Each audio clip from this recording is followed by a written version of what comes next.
जुन्नर तालुक्याच्या पूर्व भागातील शिंदेवाडी, नळवणे, वरुंडी किंवा पेमदारा ह्या भागामध्ये पिण्याच्या पाण्याची समस्या आता दिवसेंदिवस गंभीर होऊ शकते। प्रामुख्याने शेतीच्या पाण्याचा प्रश्न ऐरणीवर आहे। या ठिकाणी आपण हा जो बंधारा आहे शिंदेवाडीचा, आपण पश्चिमेला पाहू शकतो। हा बंधारा पूर्णपणे कोरडा पडलेला आहे।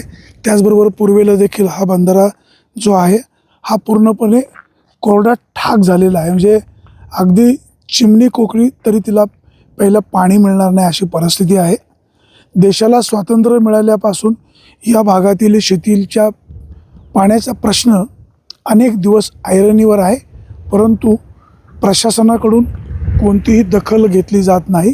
शासनाकडून देखील म्हणावी अशी दखल घेतली जात नसल्यामुळे लोकांचे समस्या, लोकांच्या अडचणी कायम पाचवीला पुजलेल्या आहेत। प्रशासनाने या बाबतची दखल घेणं गरजेचं आहे। आपण आता पाठीमागं पाहतोय हा संपूर्ण बंधारा कोरडा झालेला आहे। पाठीमागं थोडंसं पाणी शिल्लक आहे, परंतु संपूर्ण बंधारा यातलं पाणी संपलेलं आहे। आत्ता हा महिना चालू आहे एप्रिल, म्हणजे मे, जून 2 महिने अजून जायचे आहेत। 2 महिन्यामध्ये खूप पिण्याच्या पाण्याबरोबर शेतीच्या पाण्याची समस्या गंभीर होणार आहे। पिण्याच्या पाण्यासाठी प्रशासनाकडून टँकर सुरू केले जाऊ शकतात, परंतु शेतीसाठी पाणी उपलब्ध कसं होणार हा प्रश्न आहे। ज्यावेळेस 4थी सुप्रीमो तयार होईल, मग आपण इकडे कुकडी प्रकल्पातून पाणी देण्याची व्यवस्था करू असं राजकीय पुढारी शब्द देतात, परंतु तो प्रश्न पूर्णत्वाला जात नाही। या भागातील जनतेची समस्या सुटत नाही। आम्ही इकडे जन्माला येऊन पाप केलं का असा सवाल या भागातील लोक विचारित आहेत। सुरेश वाणी, बिगर टाइम्स, शिंदेवाडी।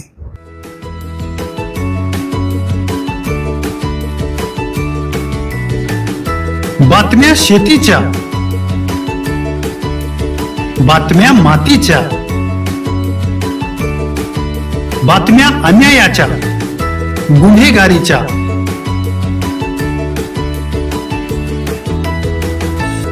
राजकारणाच्या आणि समाजकारणाच्या, शोषणाविरुद्ध बुलंद आवाज, जनसामान्यांच्या हुंकाराची गाज, सत्कार्याला प्रोत्साहन, दुष्कृत्याला अनुशासन,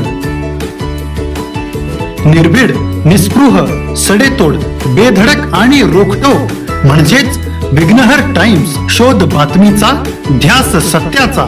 आपलं चॅनल, आपली बातमी। सबस्क्राईब तर कराच, पण बेल आयकॉनवर क्लिक करायलाही विसरू नका।